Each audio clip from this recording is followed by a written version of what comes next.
slash in a map, how big can it be, slash can you load multiple maps at once? So have all players on the same map go and load a brand new map that was in the package. You know, kind of, you could create World of Warcraft in Starcraft 2 engine. Yeah. I have no idea. Yes, what do you got, Mike? That's something that was supported in War 3 as what we call a campaign, and it's something that we are looking to support in Starcraft 2. I don't know if it's, I don't know how far along it is, if it's going to be in ship, but we're definitely looking for it. Hi. First, I just want to say thank you for creating the RTS that every RTS wants to be.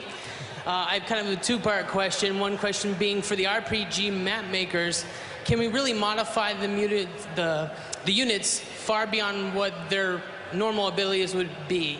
So for like an instance, a ghost, not just doing, you know, cloaking or sending out nukes, but really being able to build on that character, say with a regular Terran Marine, and give them that same gun, or really change up the abilities within that so you have a complete character custom ability. Second part question, I know you wanted that as a community to really create maps to show you guys just how good we can be. Will you guys be tracking that and possibly contacting those map makers and say, hey, we'd like to offer you a job because 1 million people have downloaded your map? Well, the first part of your question, did you see our Uberlisk? He had spine crawlers on his back, right? So there's very little you can't do with our data editor. In terms of swapping weapons around, that's a 30-second change. Even I can do that, right? That's really easy.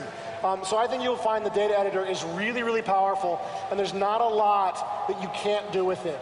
In terms of contacting map makers, absolutely. The new BattleNet will very easily show us, you know, what maps are popular, who made those maps, since we'll know who authored the map originally when they uploaded it.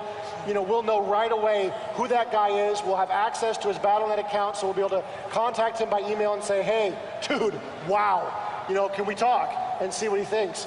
In addition, of course, we've already been doing this for years. We've contacted all kinds of map makers around the world. Some of them we've hired. Some of them have declined to be hired. They've been more enthusiastic about continuing what they're doing, or they have regular lives they don't want to interrupt, and this is just a hobby for them.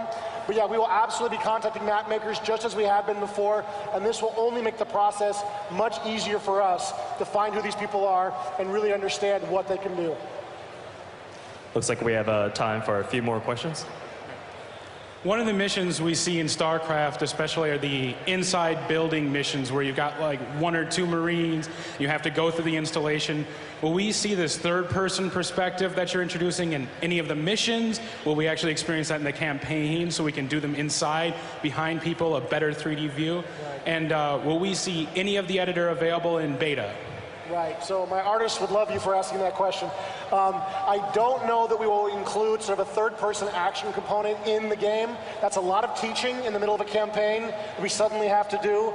Like, we have a lot of challenges, sort of teaching the new units, teaching the new abilities, teaching you what these enemy monsters that are trying to kill you are actually capable of doing. Suddenly switching to a third-person game would be a big challenge for us in the campaign, but we certainly plan to ship this kind of map so you, the user, can actually make it and sort of learn from it and figure out what you want to do in making that kind of map. And I forgot, what was the second half of the question?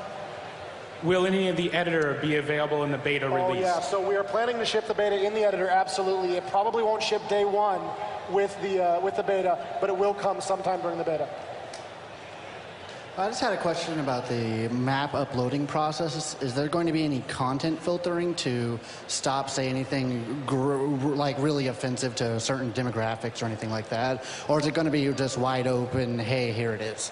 We don't really know the scope of the problem yet, but our plan currently is to have a biohazard system where after 1 or 2 or 3 or 4, I don't know what the number will be, players say, whoa, this is offensive, that one of our GMs comes through and has a look and decides if that map truly is offensive and needs to be removed from the service, and possibly if the person who put it up needs to be banned or warned in some way, or if the map is in fact just fine and we can leave it.